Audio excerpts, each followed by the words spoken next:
Thanks for hanging out. It is entertainment review as we go into the weekend. What movies do you want to catch, and is it worth seeing? We're going to talk about Buzz Lightyear, which I got a chance to see just yesterday, so Buzz is all fresh in my brain right now.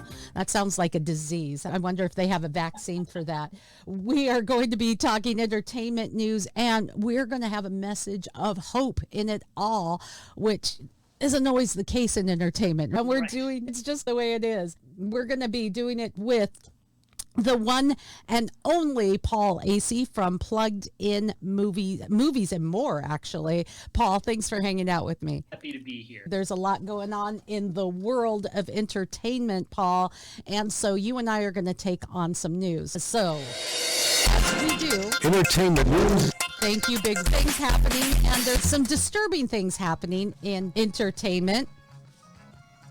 It's this dystopian kind of weirdness. It's called Squid Game, and it's a fictional South Korean series in which contestants compete in schoolyard games, which sounds, okay. But they're schoolyard games that will kill them if they lose, all for a few billion. It's bleak, it's dystopian, it's political. Netflix is taking this on.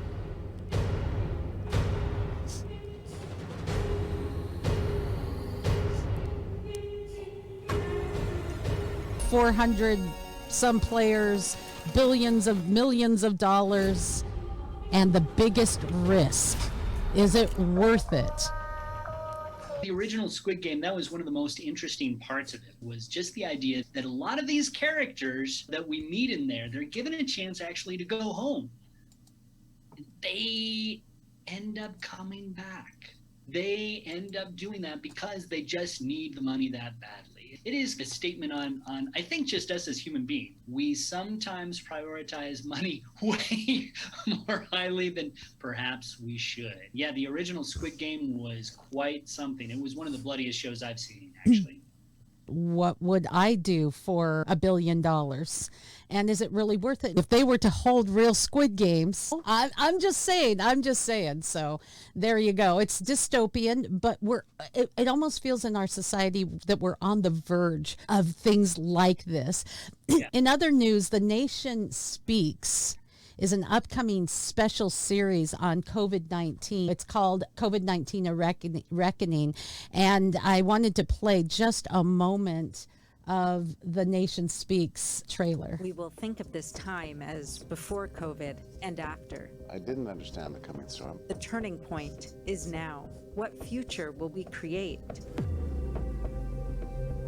At the highest level of our institutions and in the media, the truth must come out. The world has not come to terms with the fact that we have no technology to stop this disease from spreading. You're basically saying you must sacrifice your child for society. COVID was the ultimate ongoing tragedy, and people just became addicted to it. If we don't get it right, they will do it again and again.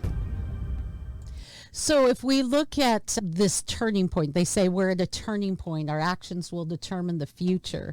So The Nation Speaks upcoming special that you just saw the trailer to or heard the trailer to, A Reckoning, is said, Paul, to give a comprehensive picture of what happened as we look back 2 years, at 2 years of these aggressive lockdowns, mask mandates. It's a two-part series. It will start this weekend on June 11th. And it started last weekend on June 11th. It will continue through this weekend, broadcasting on Epoch TV, NTD television, and this weekend branching out to some other networks as well. So this weekend we'll have the second series as well as the first. So it is interesting because we all lived through it, and if we don't learn from history, it's doomed to repeat itself. Yeah, I think it could be a very interesting special. I think in some ways, most of us are burned down on the whole topic of COVID, and we're just ready for it to be done.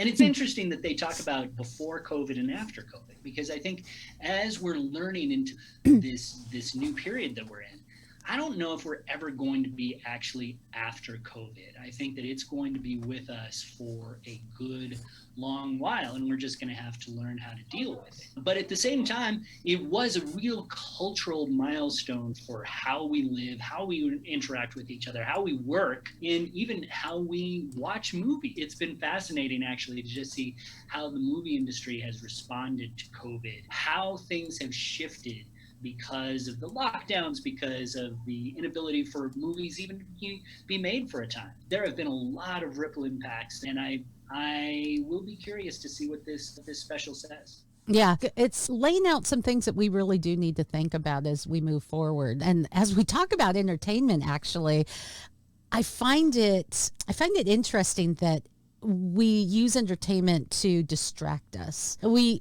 need that distraction. The world is a crazy and difficult place, but if we do not pay attention, we get out of the movies and we realize the world, we walked into the theater, we got distracted, we walk out, and with not paying attention, the world is a worse place. Sometimes we actually just need a moment to wake up and pay attention.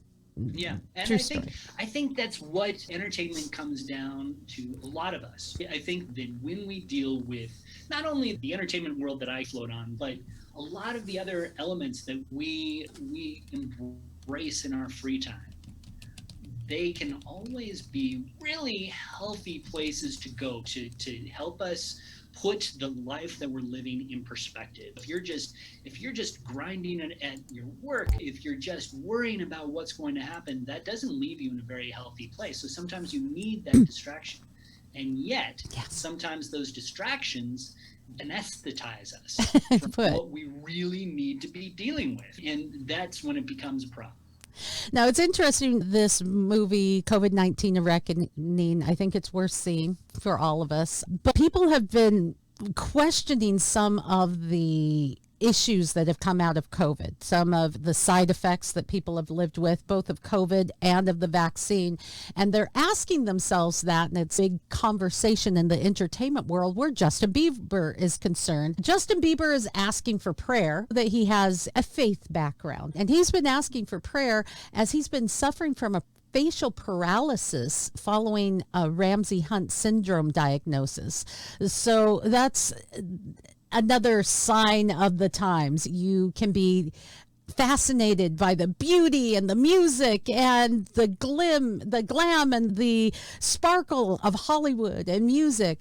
But we do live in a world where there are real problems. We live in a world that no matter how much money you have and you win the Squid Games, you have billions of dollars, it doesn't matter because it rains on the just and the unjust. The world can catch up with you.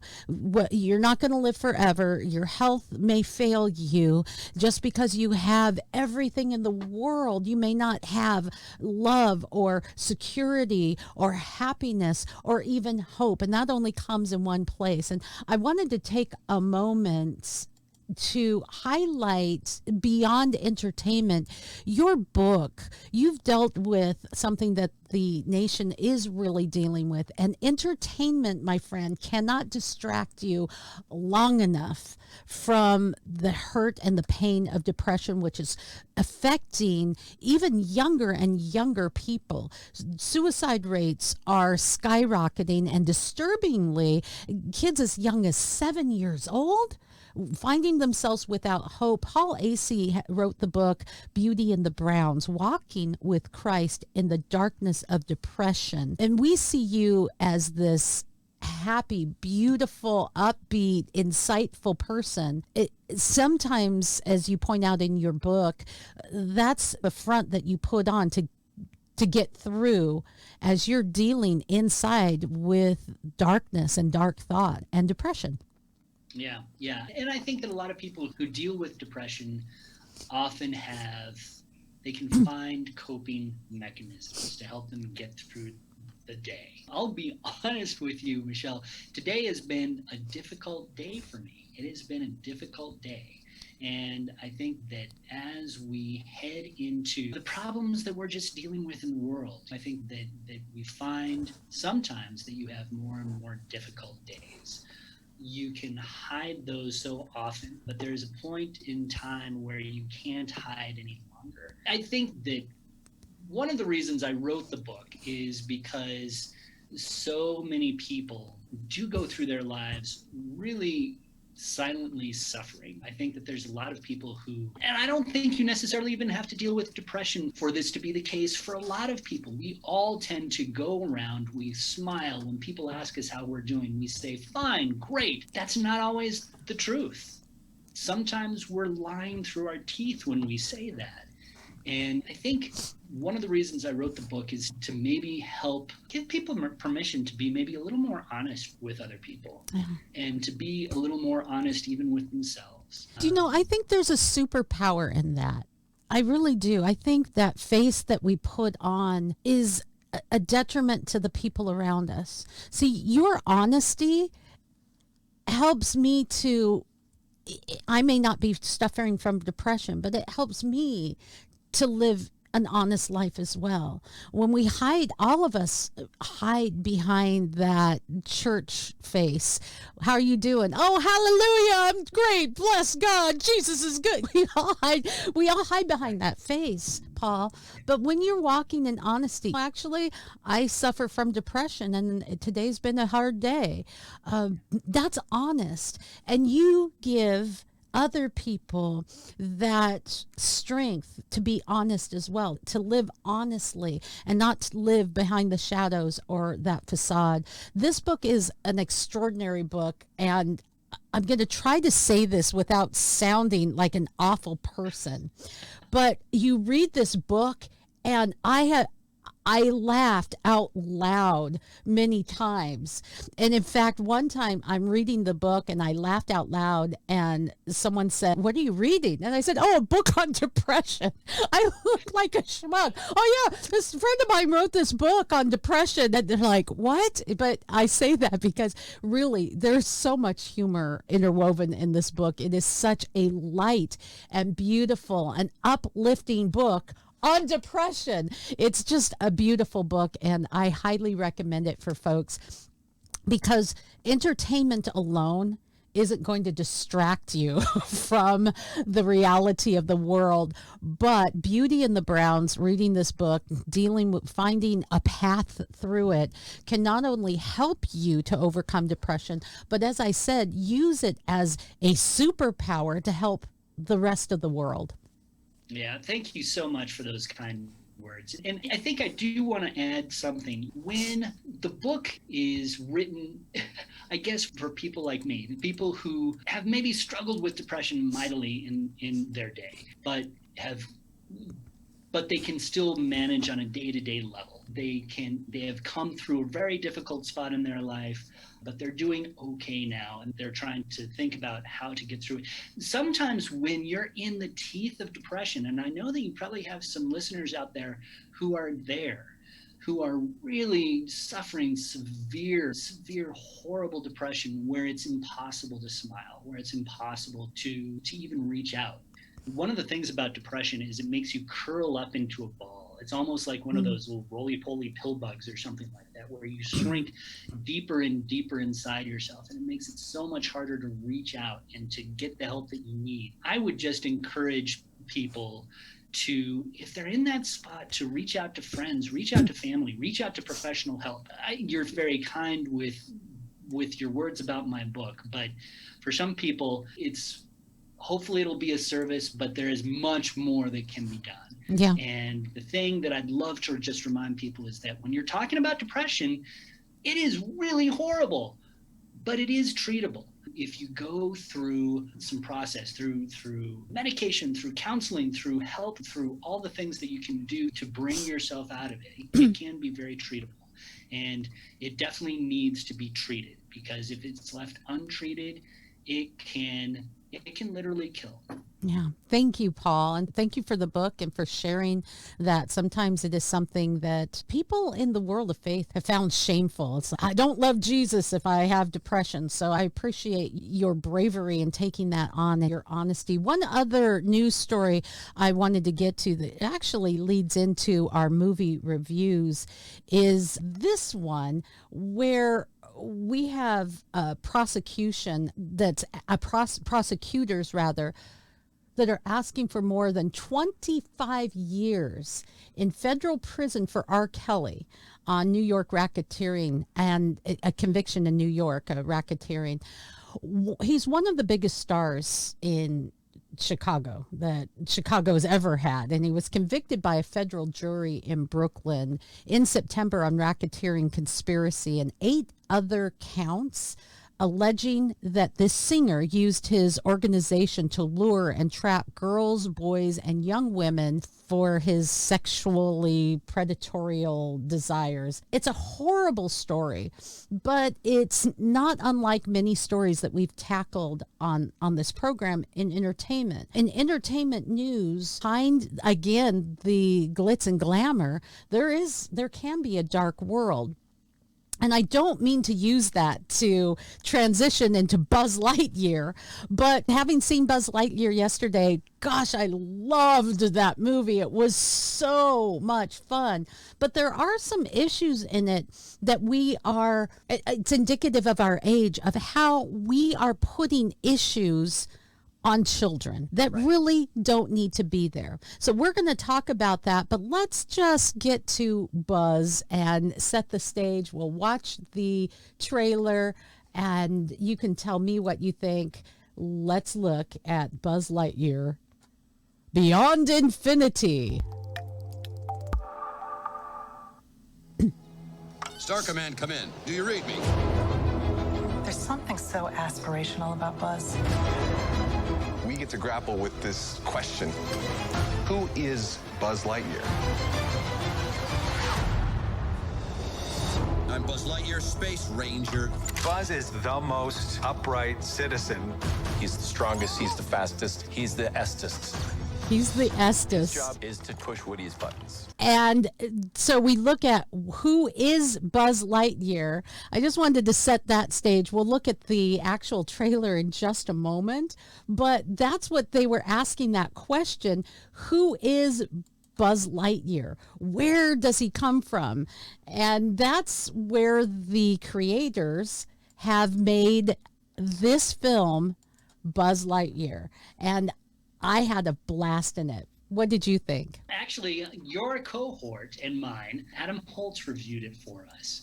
So he really enjoyed it. But as I'm sure we'll talk about, there was one big issue that families just need to be aware of. It's rated PG, but there were some really fantastic messages in the middle of it as well. You have, and one of the messages that really resonates with me is the idea, and actually this sort of gets back to what we were just talking about in terms of depression.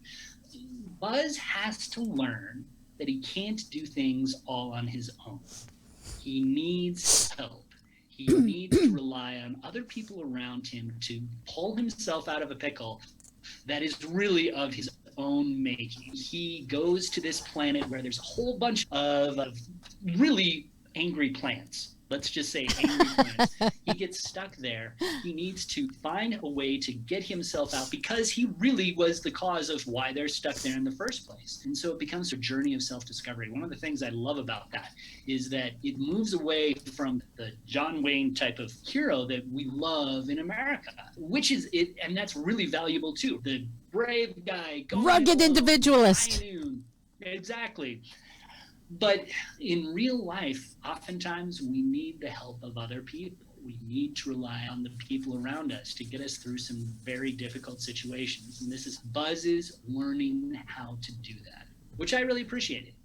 Yeah, it was a lot of fun. There's references and laugh out loud moments. It is just funny. It's engaging. The animation is actually extraordinary. Very entertaining. The characters are darling. And there are some throwbacks to some of the iconic phrases and mannerisms of Buzz Lightyear. There is one issue, though, that a girl that I was with last night leaned over to me and said, parents are going to have a hard time trying to figure out that one. So there is a character, wonderful character in it, who marries a woman. She's a woman that marries another woman. And they make that an important part of not an important part of the film, but it's a highlighted part of the movie. Part of the story, for sure. And then they show her years later, and she's pregnant. That's where she said, that's going to be a real interesting one, explaining that biology. And I say that because we have messed with biology. We have Supreme Court justices that say, I'm not a biologist. I can't define what a woman is. We have people who you ask that question. It's whatever you feel a woman is. Well, then how can you identify as a woman if you don't even have the ability to define what a woman is? We have women who are displaced in sports because someone feels that they're more of a woman than the women who are women, and it's a confusing time. Now, that confusing time, I'm fine with us debating it out. I'm fine with us talking about it. I'm fine with us asking questions. My question is, why do we have to put that on children? And why does it have to be a highlighted part of a film that really is for children? Yeah. And it's a fascinating question. And I think that's what the issue is for a lot of parents. I think that there's a lot of Christian parents out there who were not ready to address this issue. I'm sorry. Can I just intervene there and just say, I'm sorry, parents, you better get ready, because that's the world that we live in. So you might want to get a little studied up. You might want to get your worldview set in stone, because people who have different leanings or sexual preferences, they have rights, and they should have rights in this country. What they do in their bedroom is between them and their partner and them and God. I'm not expecting somebody, because of my Christian faith, Paul, to live on this side of the cross, to have to live like I do. Many of the people in church are divorced. That's abhorrent to God. To say you're this and you're that, God doesn't love you, that's not the case. What the case is, though, is putting that mindset and saying you have to accept it. You have to feel like I do. And we have to drag your kids to pride. That's the problem, that we aren't respecting each other's rights. We're saying that my rights are more important than your rights, and we see it in this bleed over into children's programming and into programming children. It's a really tricky issue. I think back to my own childhood. I grew up watching all those PBS shows, Sesame Street, and I remember very distinctly watching one segment on Sesame Street that really talked about the idea of littering, just throwing stuff out. You had this little girl following this trash that was filling up this river. That made a huge impact on me as a 4-year-old, as a 5-year-old. And to this day, I really just can't stand the look of just trash in the streets. And I think it's partially because Sesame Street did a good job of educating me at that age to really dislike litter. You see that, and that's why these issues are coming more and more into kids' movies, I think, is because there's an effort to quote unquote educate us to move these issues into the realm of normalcy. Now, as you say, there can be a huge debate as to whether those should be normalized or not. But I think the Christian parents who are trying to raise their kids a certain way, those messages need to be grappled with. And you have to, as moms and dads, figure out how you're going to deal with those issues with your own kids. How are you going to talk through issues like that in Lightyear if you decide to go? How are you going to address the issues that we're going to see in more and more of these movies and television shows? It's a huge issue, and I think that my own perspective is that when it comes to big moral, ethical issues, it should always be in the realm of family. Moms and dads should be able to tell their sons and daughters what they are wanting, the kind of kids that they're raising them to be. So when you have that sort of removed out of the home and onto the movie screen, I think that there are issues with that. Yeah, I have a big issue with that because what they're saying is that it's not okay to think like you think, to have those traditional values, because there's room in traditional values for saying, look, I disagree with you, but I love you. We don't think the same or feel the same, but you can be my friend. We can hang out together and share space together. We have come to a place where if you don't think a certain way, you have to be shouted down, you have to be canceled, you decommissioned it. And that's where the danger is, that there is no longer room for debate. Now, having said that it is a big issue. Yet, go ahead. No, I am pretty convinced that this issue, it may be the biggest one that the church is facing today, because you're dealing with issues of truth and grace. We know what the Bible says. There you go. We know what we have been taught as Christians, but we also know that we need to reach out in grace and mercy and love and care for people genuinely. To meld those things is a very difficult path to walk. But I think as Christians, we have to learn to walk it because it's so critical, it's so important. So do you think for some families that is a buzzkill for Buzz Lightyear? I think it is. I do think that a lot of families will not be going to Infinity or to Buzz. A lot of families are just boycotting Disney altogether, and that's for good reason. We just want to go to the Magic Kingdom, and we don't need a woke kingdom, some families are feeling. But I will say, aside from that issue, Buzz Lightyear is an absolute win. It's a lot like the charm that we all experienced in Toy Story. I wonder if Hollywood does start to learn that we have Top Gun, which isn't woke, and it isn't going broke either. It's really making money.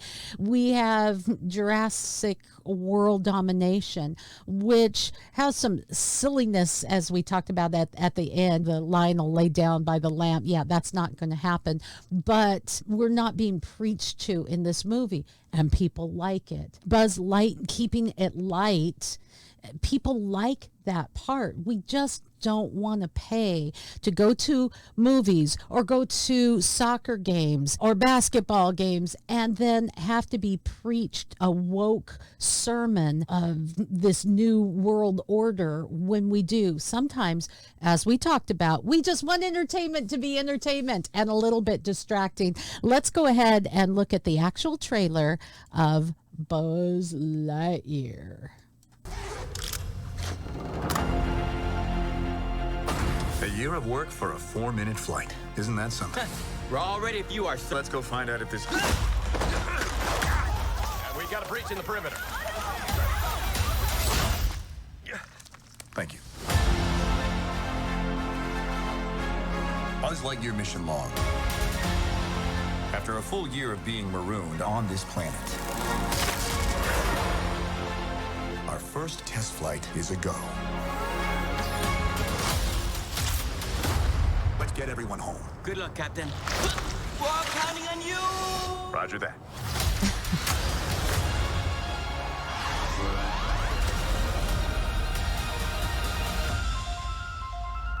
There's a star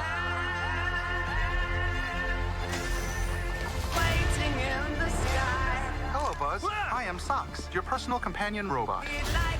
My favorite part was Socks. I loved Socks. Just a massive robot.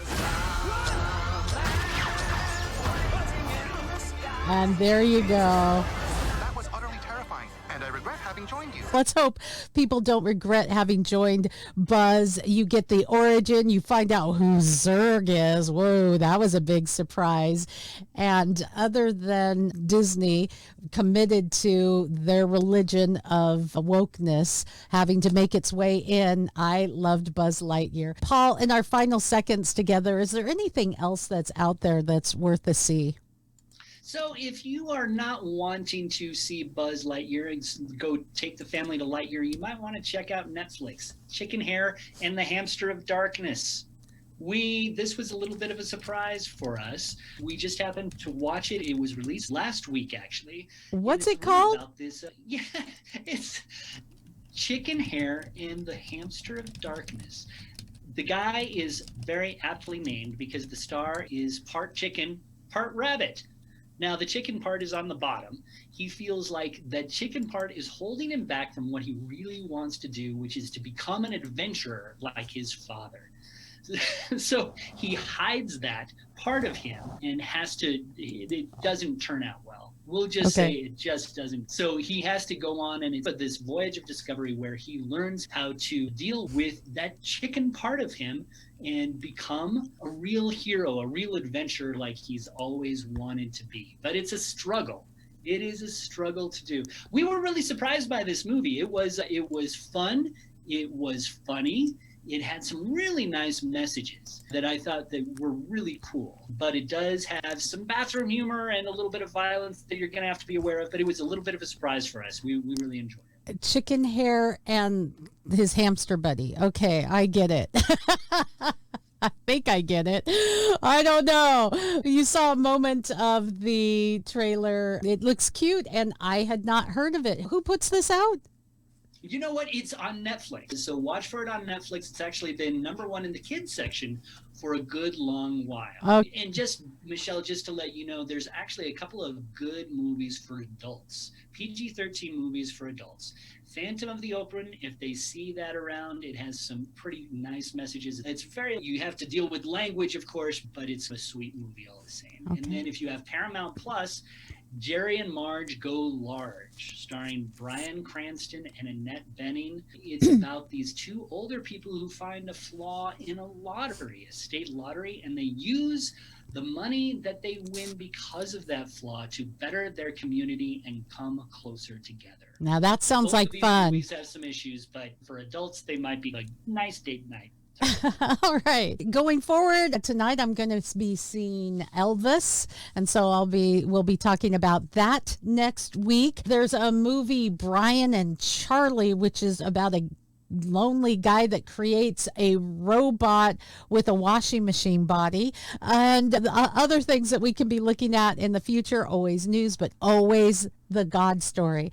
I'd like to encourage you to like this, share this, and please subscribe, because in doing so, you help spread the God story. Paul, thanks for hanging out. This has been a lot of fun. We don't always get to hang out, but when we do, I relish it. God bless you, my friend. Me too, Michelle. Thanks so much. And thank you for watching, listening, and being part of My Michelle Live.